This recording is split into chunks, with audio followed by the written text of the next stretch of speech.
Good afternoon, and welcome to the National Press Club, the place where news happens. I'm Tara Kopp, a member of the National Press Club Board of Governors, and also the Pentagon correspondent for the Associated Press. Thank you for joining us, both here and online, for our headliner event with General Paul Nakasone, Director of the National Security Agency and U.S. Cyber Command. We are happy to accept your questions, and after General Nakasone's comments, I'll ask as many as time permits. To submit a question online, please email headliners@press.org and put NSA in the subject line. For our C-SPAN and public radio listeners, please be aware that in the audience today are members of the general public, so any applause or reaction you hear may not necessarily be from the working press. For our C-SPAN, it is now my pleasure to introduce you to our distinguished visitor and head table. Please stand when your name is called. Starting on my right, Karen Nauman, Defense Contractor. Dr. Amy Stern, a guest of General Nakasone.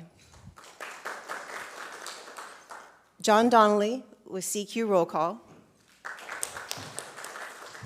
General Nakasone.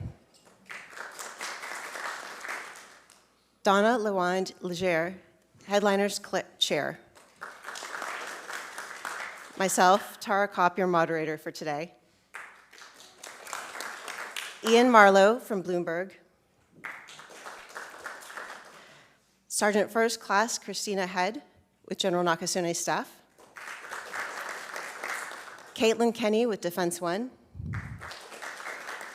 Sean Carroll, a guest of General Nakasone.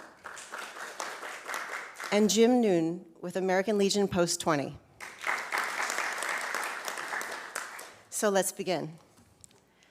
General Nakasone has said that cybersecurity is national security. And while the internet has given us global connectivity and rapid innovation, it also leaves the United States vulnerable. Malicious and often state-sponsored cyber actors seek to exploit our new connectedness and achieve targets on our critical infrastructure and on our military. Since General Nakasone assumed command at U.S. Cyber Command in 2016 and the National Security Agency in 2018, he has seen the threat landscape expand and become even more complex. Over recent years, it's become clear that our electrical grid, our oil and gas pipelines, and even our water supply can be vulnerable, and perhaps even the 2024 election. We are eager to hear more from General Nakasone about how the NSA and U.S. Cyber Command are evolving to meet these threats. Please join me in giving a warm National Press Club welcome to General Paul Nakasone.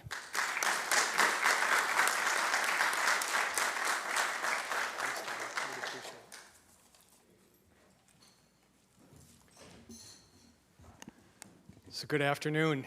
Thank you so much for the warm welcome to the National Press Club. This invitation really is very special to me, and to my guests as well.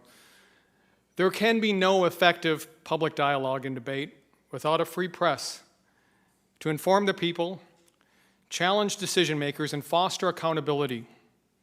I believe in this strongly. Today, let me speak briefly about a few things that I feel are important for our nation, and then reserve time for questions. Since 2018, I've had the privilege of serving as both the commander of U.S. Cyber Command and the director of the National Security Agency, both an honor and a humbling experience. Over the course of my career, I have served all over the world, across the U.S., in Korea, Iraq, and Afghanistan, in both peace and war. My journey has taken me from small units at the tactical level, where you live and learn with soldiers from all backgrounds and all perspectives, to the Pentagon on 9/11. And now to senior levels of our government, where I advise leaders on a rapidly changing and challenging world. I'm privileged to serve alongside the men and women from all walks of life, civilian and military, who all share a common bond, a sworn oath to our Constitution and protection of our nation.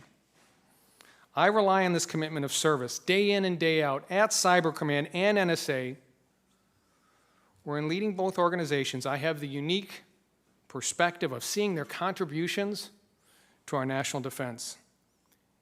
In my role as commander of Cyber Command, I'm responsible for the U.S. military operations in cyberspace, which we do at the direction of the Secretary of Defense and the President of the United States. Our focus is on securing the Department of Defense information networks and working with partners at home and around the world in support of new U.S. national security interests. In my role as director of the National Security Agency, the agency supports every component of the intelligence community and focuses on signals intelligence and cybersecurity. NSA is responsible for the security of our national security systems, which includes classified networks and warfighting systems. We also have signals intelligence authorities to produce foreign intelligence. We operate under authorities that are limited by law and overseen closely by all three branches of government. NSA is also the unquestioned world leader in making and breaking codes, with some of the most brilliant minds in science, technology, engineering, mathematics, and foreign languages working every day to protect us from foreign adversaries. It is a mission which the men and women of the NSA and Cyber Command are proud of and take extremely seriously. So what are those men and women working so hard to protect us from? Today we find ourselves in an era of strategic competition where global powers are competing economically, militarily, and diplomatically, all simultaneously, in a world where the speed of technological growth is increasing exponentially, and the time for our national leaders to make critical decisions is also decreasing. China has emerged as the pacing challenge to the United States, as the only competitor with both the intent and ability to reshape the international order to fit its designs. It has stated its ambitions of becoming one of the world's leading powers. China is a particularly problematic concern because we come from very different places. Whereas the U.S. characterized the relationship with China as a competition between two nations, China views its relations with the West from a perspective of how to correct the historical aberration of Western supremacy in global affairs while returning China, with its 400 years of history and 1.3 billion people, to its role as a regional hegemon and potential global leader. What makes China unique is the scope, scale, and sophistication of the threat it poses. The need is for the U.S. to be able to respond to this threat today and well into the foreseeable future. This is the generational challenge of our time. Russia is a threat to regional security and global stability through its unilateral disregard of international norms and willingness to target civilians and critical infrastructure with both tactical and advanced weapon systems. Its illegal invasion of Ukraine is a textbook example. It has also deployed information operations with the intent of weakening democratic institutions, election interference being among those efforts.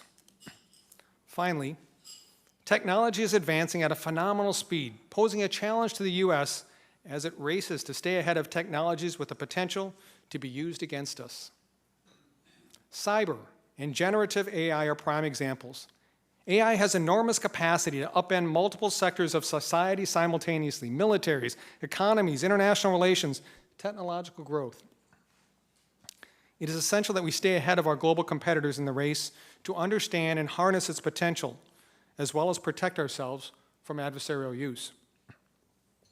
We have developed tools, technologies, and processes to help us confront these threats.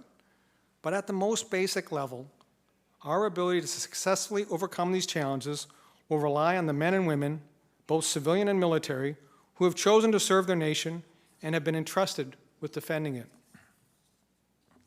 That trust is not taken lightly by the National Security Agency and Cybercom workforce, and is cemented in an oath to defend the Constitution and the lives and the laws of the United States for the rest of their lives. They recognize the inherent dangers to our way of life when those laws are abridged, which is why upholding our oaths is at the very core of everything we do. At Cybercom and NSA, we have a culture of compliance to the law that pervades every level of the workforce. It means that starting from the very first day on the job, training begins on how to safely and legally perform your duties. It continues with more training every year thereafter, with processes to double and triple check the legality of your work, and with independent groups tasked solely with ensuring we don't overstep our bounds. In the very rare cases when an incident does occur, it's reported quickly, investigated, and corrected. Humans can make mistakes, but what's important is to be transparent when they do, learn from them, and then work hard to ensure they don't happen again. Ultimately, the people of U.S. Cyber Command and NSA understand the gravity of the immense responsibility placed upon them, and they have sworn an oath to the Constitution to carry out their duties in a manner that you, their neighbors, friends, and family would be proud of. Those duties are important, and authorities like Section 702 of the Foreign Intelligence Surveillance Act are essential for our people to carry out their most critical missions. Section 702 has been described as the most transparent surveillance authority in the world. Let me explain what 702 is.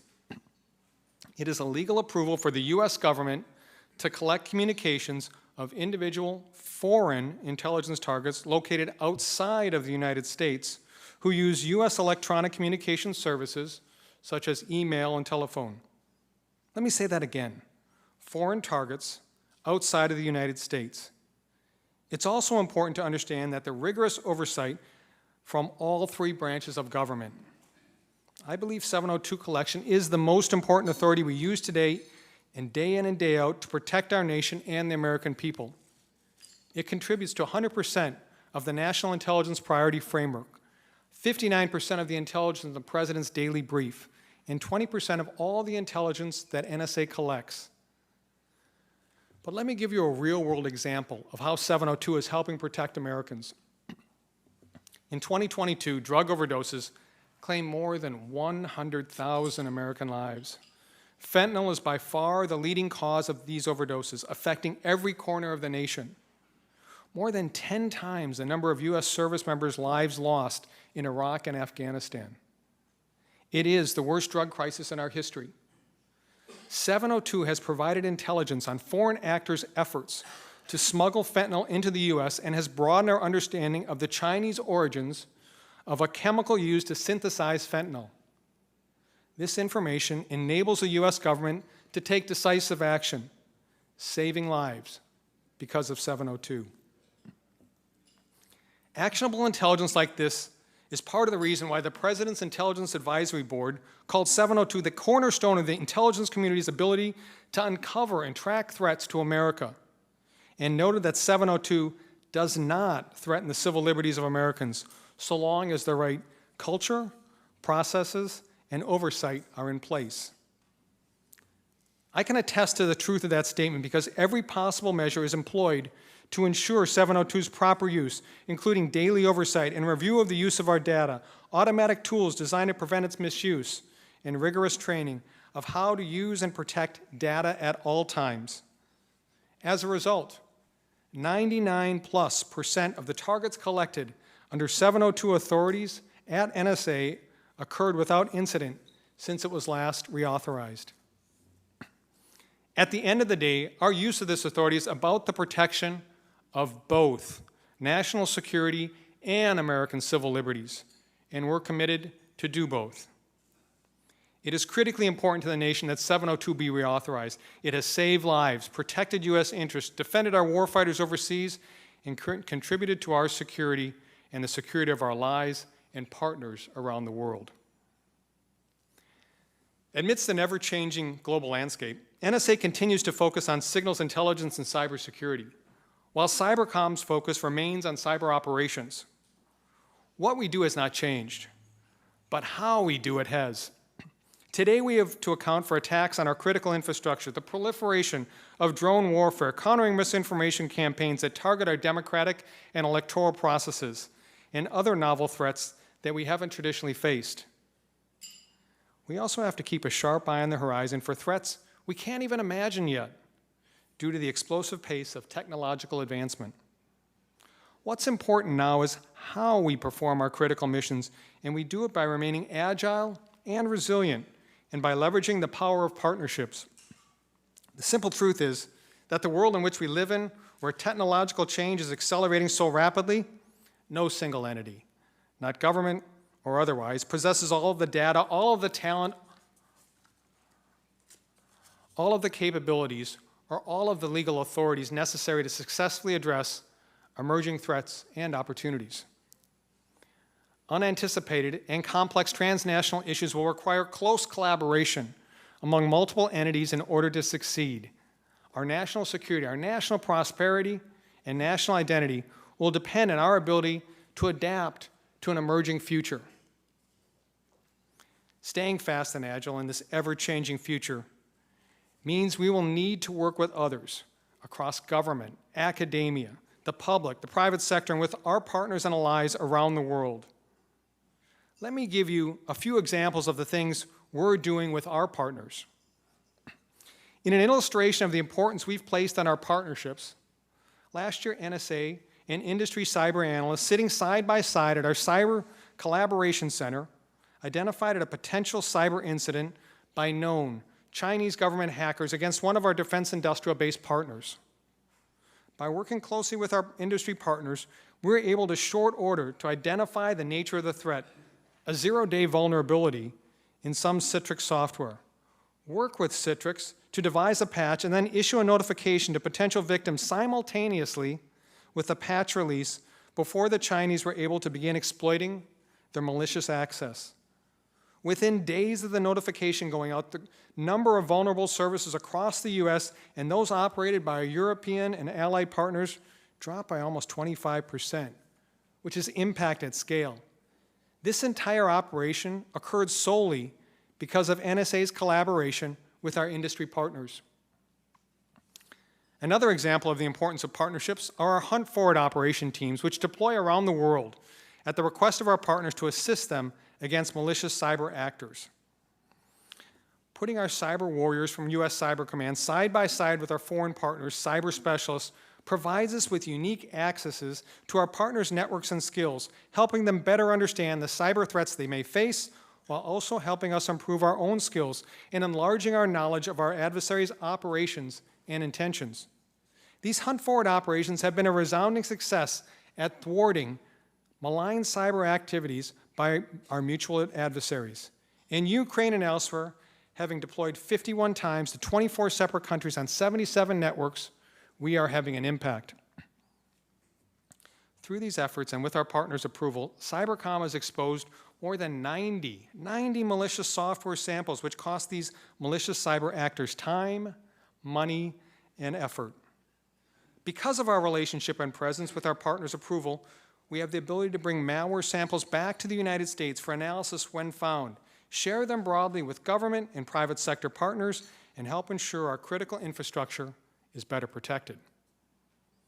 With the strength and breadth of our partnerships and our increasingly expanded ability to provide critical and actionable information in a timely manner to our partners, we are well positioned to address our future challenges. Artificial intelligence has been in the news a lot lately and is on the mind of our national leaders and certainly the public. AI will be increasingly consequential for national security in diplomatic, military, technological, and economic matters for our country and our allies and partners. All three of our highest level national security strategies emphasize this point: the national security strategy, the national defense strategy, the national intelligence strategy. Today, the U.S. leads in this critical area, but this lead should not be taken for granted. Our adversaries, who have for decades used theft and exploitation of our intellectual property to advance their interests, will seek to co-opt our advances in AI and corrupt our application of it. To help combat this, the agency recently conducted an in-depth study of AI that builds on years of applying artificial intelligence in our mission. We want to ensure that NSA has a clear path forward to address both the opportunities and challenges of AI as industry rockets forward with innovation. One of the key findings of the study was a clear need for focus on AI security. NSA has particular responsibilities for AI security as the national manager for national security systems and because of its support to the defense industrial base. National security system owners and the defense industrial base are increasingly acquiring, developing, and integrating AI capabilities into defense systems, cybersecurity, and mission capabilities. Concurrently, adversaries are moving quickly to develop and apply their own AI, and we anticipate they will begin to explore and exploit vulnerabilities in U.S. and allied AI systems. AI security is about protecting AI systems from learning, doing, and revealing the wrong thing. It is a set of practices to protect AI systems and life cycles from digital attacks, theft, and damage. We must build a robust understanding of AI vulnerabilities, foreign intelligence threats to these AI systems, and ways to encounter the threat in order to have AI security. We must also ensure that malicious foreign actors can't steal America's innovative AI capabilities. To do so, and here is my big reveal, NSA is consolidating its various AI security-related activities into a new entity, the NSA Artificial Intelligence Security Center, which, since AI security is principally a cybersecurity responsibility, will be located within and part of NSA's Cybersecurity Collaboration Center. NSA's principles and values, along with our culture of compliance and protection of privacy and civil liberties, will serve as the foundation for the AI Security Center's activities. The AI Security Center will become NSA's focal point for leveraging foreign intelligence insights, contributing to the development of best practices, guidelines, principles, evaluation methodology, and risk frameworks for AI security,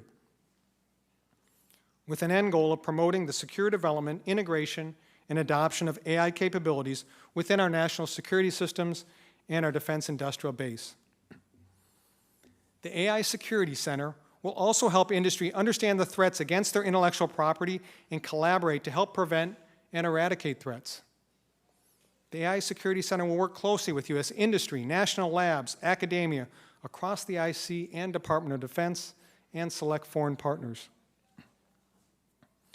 NSA is uniquely well positioned to bring its unique talent, expertise, threat insights, and authorities as national manager for national security systems and its work with the defense industrial base to support this whole of government effort in conjunction with the private sector to ensure U.S. enduring advantage in artificial intelligence.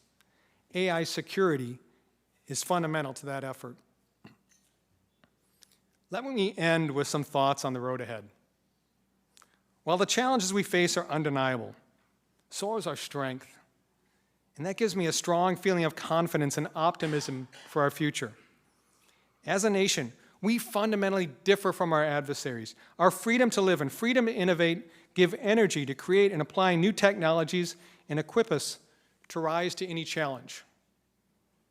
I lead two organizations, U.S. Cyber Command and the National Security Agency, with the brightest mind in the business, dedicated to the critical mission of defending the United States and protecting its interests. Our workforce, with an unshakable belief in the importance of upholding the trust granted to them and the oaths they swore to upkeep. I'm optimistic because the people of our nation remain its greatest asset. Working together, we have the resiliency to adapt to any challenge and the resolve to succeed against any foe. Our adversaries should never underestimate the power of a free people to create opportunity, rise to any challenge, and prevail against any threat, technological or otherwise. So thank you again, Tara. Thank you to the National Press Club. The work you do on behalf of the nation is critically important. I applaud you for your service to the American people. Thank you very much.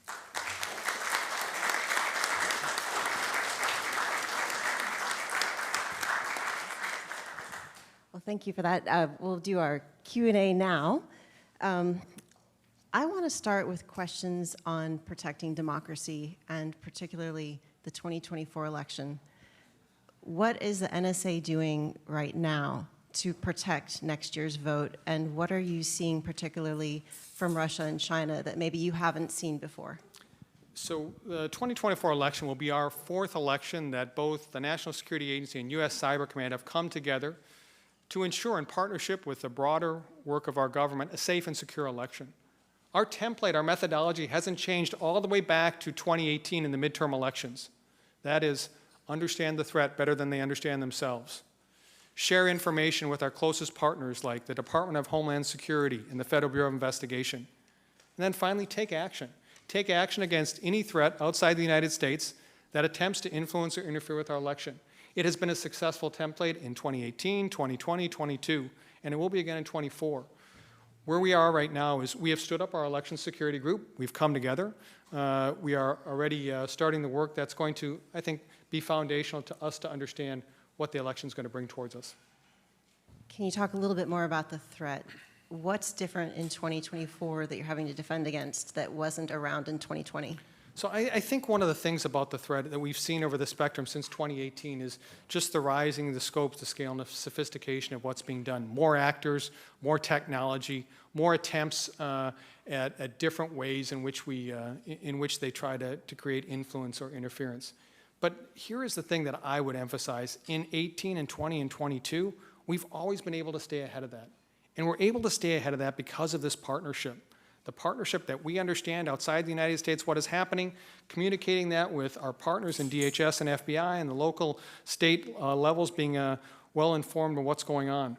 We will see new technology. We certainly will. We will see new techniques. We may see even new actors, but at the end of the day, the work that we come together, we can certainly defeat those threats.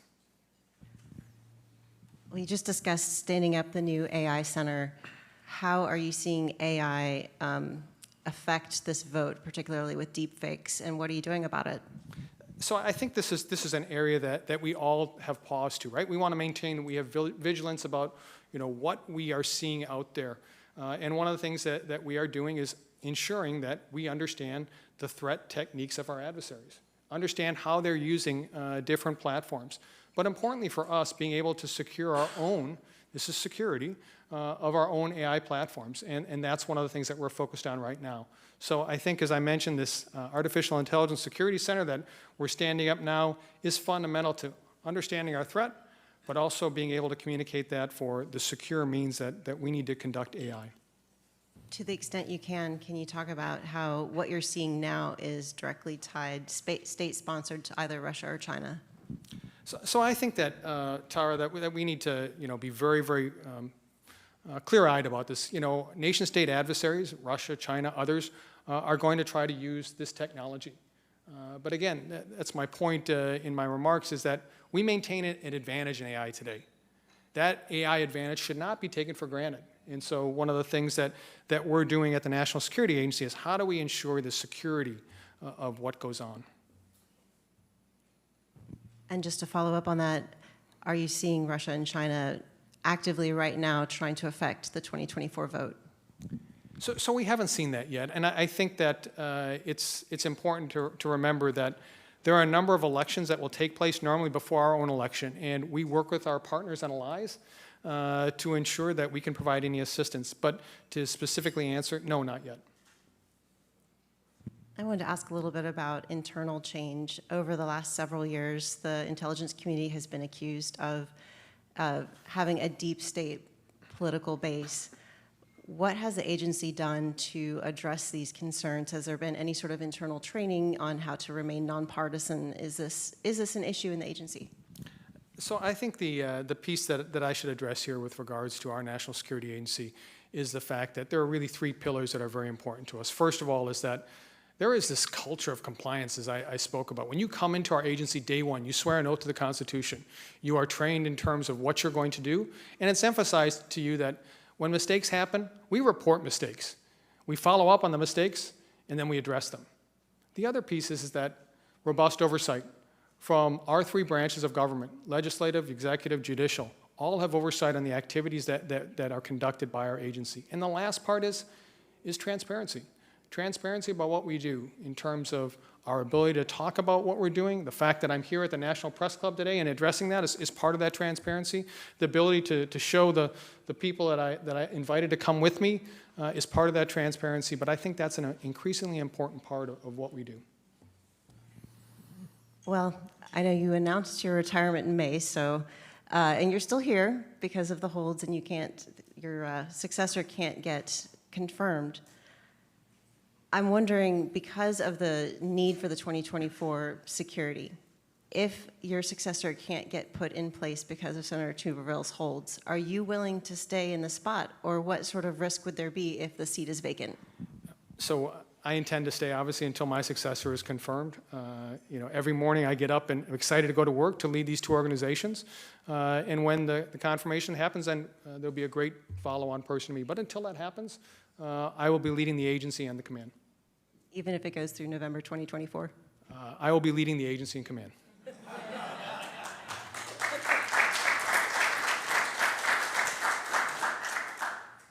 I wanted to ask you about Section 702. You have discussed how important this is to the agency, and independent watchdogs came out with a report today saying that anything that Section 702 collects when targeting a foreign person, if a U.S. person is involved, it recommends that it needs to go through FISA. This doesn't seem to be something that your agency wants to do. Can you explain why? So again, back to 702. Our focus is on foreign persons outside the United States. When there is collection of U.S. persons in that, we take very significant matters in terms of being able to ensure the protection of that information, being able to ensure that there are only select people that are authorized and trained to look at that information. And then, we also at times are able to utilize that to provide information about perhaps threats to that person. Let me give you an example. Perhaps two adversaries are talking, and they're talking about the fact they're going to conduct a ransomware attack against a U.S. company. The fact that we're able then to be able to recognize that and then be able to, working with the Federal Bureau of Investigation, warn that company is a really good example of a timely means upon which we use 702. Being able to protect the civil liberties and privacy of that company, which is a U.S. person, is an important piece. And the last thing I would say is that this is collection that is legally and lawfully collected by our agency. And so that is really important as we take a look and consider the reauthorization of 702. Are you concerned that if a FISA court is needed to review whether or not you can actually use that, you're going to lose the advantage of timeliness? What are your concerns about this recommendation? One of the things that I think we should remember is authorities have to do two things in my mind. One is they have to ensure our national security, and they have to ensure our civil liberties and privacy. It can't be out of balance. And so my concern is, can we ensure with an authority both of those things? And if we can't, then obviously our policymakers will provide additional feedback on that. That's my concern, and just being able to balance that equation. And that's something we always work towards. So given the failure of Congress to reach consensus on important issues like keeping the government open, how confident are you that they're going to renew 702 before December 31st? So I remain very, very active and confident that we're going to be able to get this reauthorized. This is our work going forward. It's something that we're not going to rest on, and I think that we will get it reauthorized. Does the agency need to do more work to convince American citizens that this authority wouldn't be used to collect information against them? I think the trust and confidence of the American people is essential. And we have to make sure that we continue to communicate that the people of our country understand that we are acting in a way that's lawful and a way that obviously protects their civil liberties and privacy and protects them.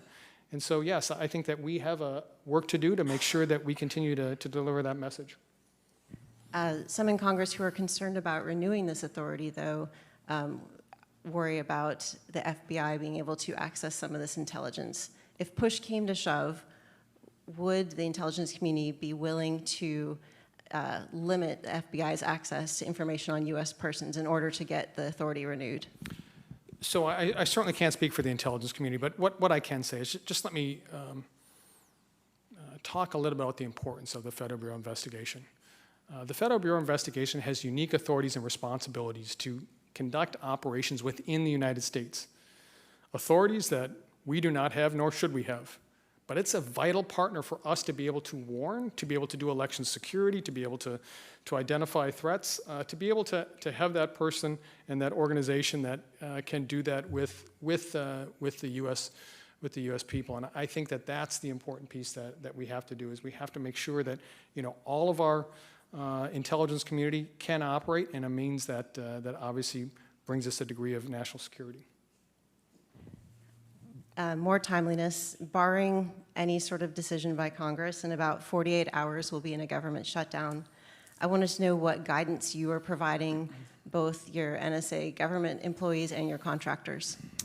So we have provided guidance across both U.S. Cyber Command and the National Security Agency regarding what occurs if there is a shutdown or a furlough, who is accepted service, who has to come in, all of those things, and additional areas where they can seek answers to their questions. So I'm very, very confident that that information has been shared. I'm also very hopeful that we will get to a resolution before the 1st of October. Given the criticality of the mission, will most of your workforce be reporting in without getting paid? So where there is a degree of accepted service, military is accepted service, so they will certainly come in. We will be able to conduct our missions. We will ensure the security of what we're tasked to do. I am concerned personally, just being the leader of organizations with regards to, you know, both a civilian and military workforce that could go well without, you know, pay in 2 weeks as paychecks come due, and people have obviously their own requirements and their own bills and their own lives that they have to lead. So that certainly has my attention. I'd like to shift to China. This summer it was reported that China has been operating a spy base in Cuba since 2019 and is possibly trying to move ahead on building an electronic surveillance building. Can you give us any additional updates on the status of that building, or how concerned you are that this spy base exists in Cuba? A couple thoughts on this. One, no, I can't give you any more details with regards to what is going on here, but let me talk in general terms as we think about it. There is a vigilance that we certainly have as we look at adversaries' approach to the United States, and whether or not it's from, you know, a spy base in a country that's near our borders, or whether or not it's from a high-altitude balloon, this is something we take extremely seriously. We should also, however, know that this is a country that has designs in terms of being other places in the world. So we are at a time, as I mentioned in my remarks, of strategic competition. And I think that really remakes the way that we look at the world going forward.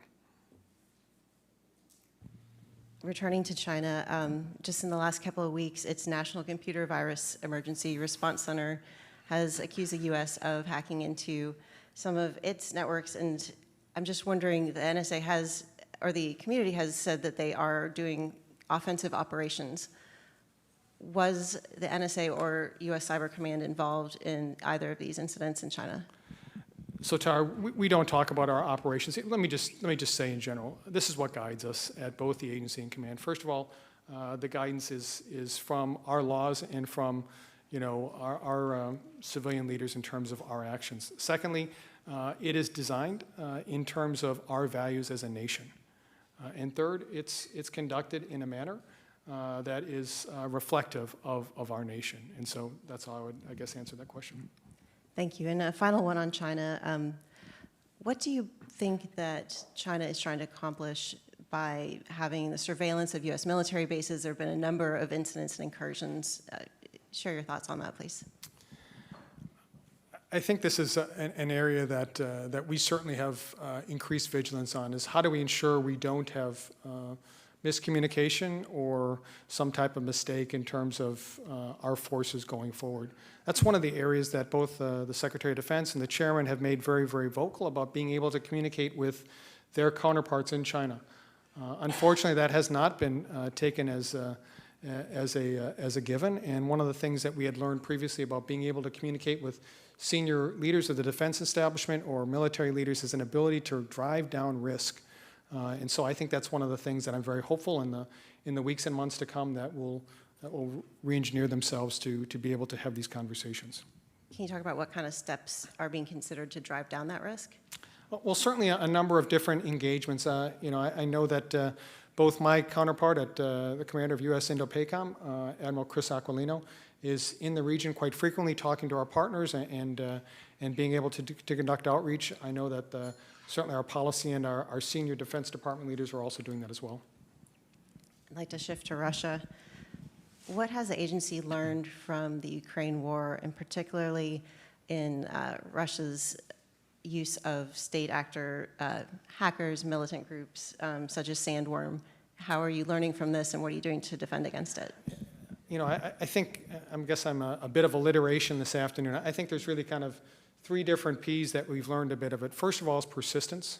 So, I mean, this idea of being persistently engaged. This is something that U.S. Cyber Command has been doing for a number of years. How do we ensure that we understand what our adversaries are doing? How do we also share that information with a series of partners?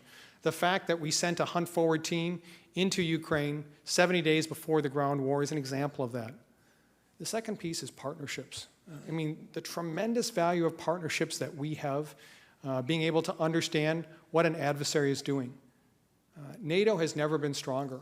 The work of Chris Cavoli and his work as the commander of U.S. European Command and the Supreme Allied Commander of Europe is truly game-changing, being able to build these partnerships with a number of different nations to be able to address the threats both on the ground and in cyberspace. And then finally, this is private sector, right? I mean, this is the idea of how do we get to scale? We get to scale with the private sector. You know, being able to operate with a number of different private sector firms, being able to share that information, being able to understand what they're seeing, being able to take that together, I mean, that's what we have that our adversaries don't have. Can you tell us a little bit about the nature of the cyber conflict that you've seen in Ukraine? A little bit about the nature. So first of all, I think at the beginning, much more active than we had initially thought. A tremendous amount of activity within Ukraine, being able to, Russia attack a number of different sectors.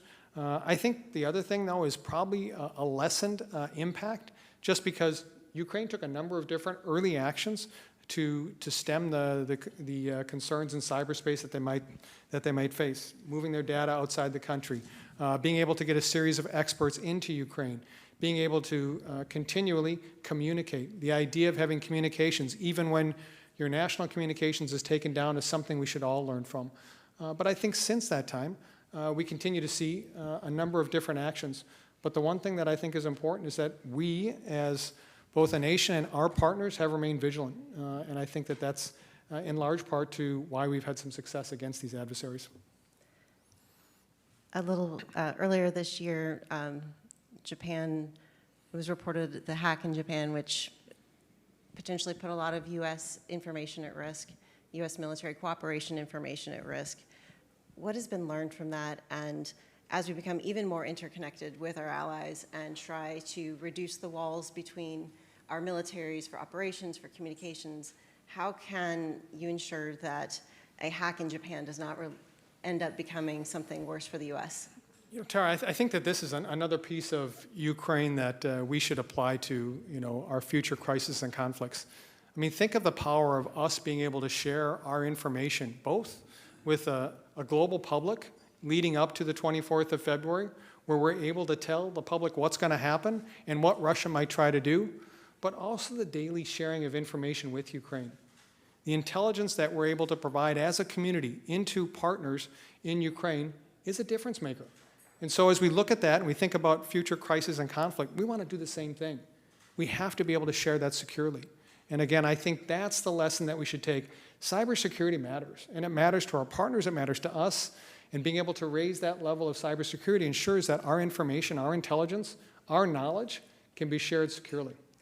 Just to expand on that, does that mean that the level of cybersecurity that we maintain in the U.S., we would require that of partners too? So one of the clear messages that we have with our partners is that we want to be able to share securely.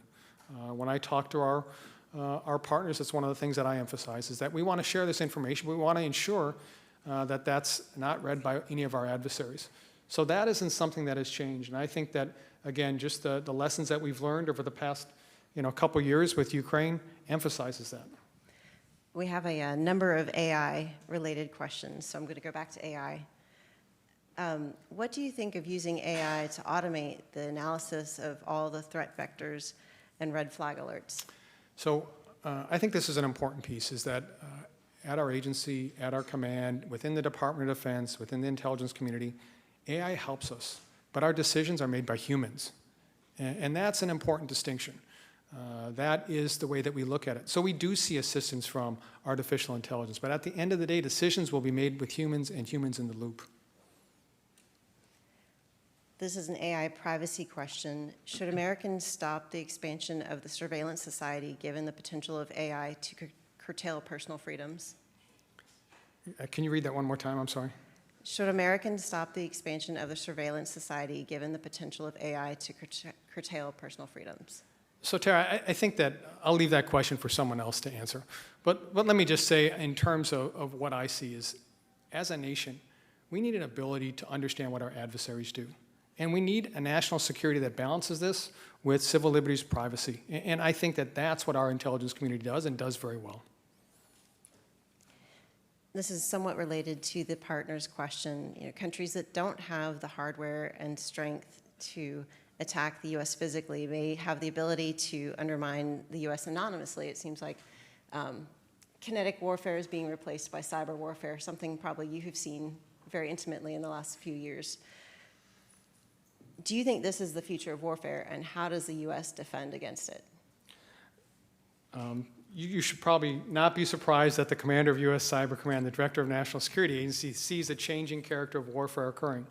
And I think information, intelligence, and automation are all parts of that. So as we look at it, we want to advance our competitive advantages. Our competitive advantage is our intelligence, ability to see what our adversaries are doing. And so when we have those discussions, the discussions are how do we protect that? And that is something that we work very, very closely with our partners. This is a cybersecurity question on the industry side. So how would industries that wouldn't necessarily have the same level of cybersecurity, they're not connected into national defense, however, as periphery, there might be a backdoor there somehow. What do they need to do to better defend themselves, their own companies, to be able to not create a vulnerability? Yeah, I think that, the sector that we are responsible for is the defense industrial base, but broadly outside of the other 13 sectors, when there are companies like this, being able to work with CISA, the element of the Department of Homeland Security to get their advisories is really important. If I might, I think this is an important piece. We stood up the Cybersecurity Collaboration Center at NSA in 2020. That's 3 years ago. And one of the things we said is, hey, we want to be able to work with the defense industrial base. But we found out initially the way that we have to work is we have to work in their medium. Their medium is not in a classified medium. So being able to meet with them, being able to talk with them on a series of different channels, being able to share information in an unclassified manner is what we're doing. And then the other part of it is why don't we provide a series of products that ensure a higher degree of cybersecurity? So being able to provide scanning to the defense industrial base to see what vulnerabilities they have are some of the ways that we're looking at this equation a bit differently. You opened up with the concerns that we have broadly about a number of different adversaries and the scope and the scale that they're conducting operations. This is the way that we're addressing it, and I think we're having a great effect on it. You've talked about a number of different threats, but I haven't asked you what is the one threat that really keeps you up at night. What do you think is the most dangerous in your realm? So what I think about all the time, I think about our people all the time. And I want to being able to recruit, being able to train, being able to retain, and being able to return a workforce. What makes us different is our workforce. We're also in a time where there's tremendous competition for that workforce. Getting the best and the brightest, the folks that I invited to join me here today at the table are exemplar of being able to recruit that type of talent. But I think all the time about it. How do we have new partnerships? How do we have new ways of being able to make what we do so attractive to others to come work with us? And I think that's the one thing that people say, what do you think about all the time? I think about that all the time. Are you most concerned about the barrier to entry, such as getting a security clearance? Is it salary? What is it that makes it more difficult for you? I think that there are just a lot of choices for very talented people these days. As they make those decisions for their future, one of the things that we want to make sure is that not only is our mission so attractive, but where we work matters. And being able to ensure they can do that work in a manner that's really impactful for them is something that I think is attractive about our agency and command. the most recent question I got goes back to the nature of warfare. Are you worried that going forward, as these technological advances get more sophisticated, as the way to attack through a backdoor, through cyber attack, gets easier to do, much easier than sending a big army across an ocean? Is this, do you think, again, the future of the nature of warfare? Do you think it would be more attractive for China to launch a massive cyber attack than launch a regular kinetic attack? So I think that as we think about the future, we should anticipate adversaries trying to exploit any of the vulnerabilities that we might have. And so as I think about that, how do we ensure that we protect and ensure that the vulnerabilities we may have in a place like cyberspace are well protected? This is why I think there's been tremendous change in our nation over the past couple years to get after this, whether or not it's being able to look at the Cyberspace Solarium Commission and saying, hey, these are the things that need to change to be able to affect a more secure ecosystem, or whether or not it's our ability to work with a series of private sector partners. This is how we address the vulnerabilities. It is a challenging way forward for any adversary to be able to conduct significant operations in cyberspace. Let's make sure that we make it even more challenging. So this submitted question is about Ed Snowden. After he fled to Moscow in 2013 to avoid espionage charges, how did the NSA shake up how it handles contractors, its own workforce regulations? What has changed in the agency since then to prevent another massive leak? So we do take a holistic look at our security, whether or not that's security from a foreign adversary, or whether or not that's insider threat. And we had an opportunity to really look very, very deep and hard in terms of how we secure our networks and our data. That's what's been done over the past 3 or 4 years. And I think it has made a difference. And I think that, again, just being resolved to ensure that what we operate with, the most sensitive information, perhaps in our government, is well secured, is something that we take very seriously. So, saved one of the second to last questions. This one's on post-quantum cryptography. So everyone who knows what that is in the audience, please raise your hand. Probably a lot of them in this audience. But the question actually is, what is this, and why is this potentially a future threat for all of our archived data? Yeah, so quantum, the ability as we take a look at the future for perhaps an adversary to build a machine that can break almost all of our encryption. Think about the encryption. When you log on to a site to buy something, you're normally going to get a handshake up on the top, and you know that you can exchange your credit card information, and you know you've done it securely. That's encryption. That's being able to secure our data. Well, quantum is an ability for perhaps a future adversary, if developed, to break all of that encryption. So you say, what are you doing about it? Well, we are already building quantum-resistant encryption at the National Security Agency that will defeat a quantum capability. We've begun to develop that code. That code is now going to be shared with our national security systems and in the broader U.S. public. We have 10 years to do that, and we're very serious about that. I mentioned in my speech, at the National Security Agency, we do 2 things that make us really unique. We make code and we break code. This is all about making code and making great code. So if you do get to retire, what are your plans? What would you like to do after your military career ends? So I suspect my wife is watching, so I want to say that we will be retiring sometime in the future. And when we do, one of the things that we're looking forward to is taking a bit of time off, spending time with our children. And then I think for us, it'll be some type of how do we give back. I really do believe that of all the opportunities that I've been afforded, one of the things that I hope to do someday is be able to give that back somehow. So it sounds like another role in public service? I'm not sure about that, but I think some way that I can provide the opportunities that have been afforded me back to another generation. So before I ask the final question, I just wanted to take a moment to thank the organizers of today's event, the headliners co-team leaders Donna Lewand and Lori Russo, today's headliner event coordinator Karen Nauman, club events coordinator Cecily Scott Martin, club membership director Kate Hessler, and club executive director Didier Sawi. So it's also my great honor to present to you General Nakasone with the National Press Club mug.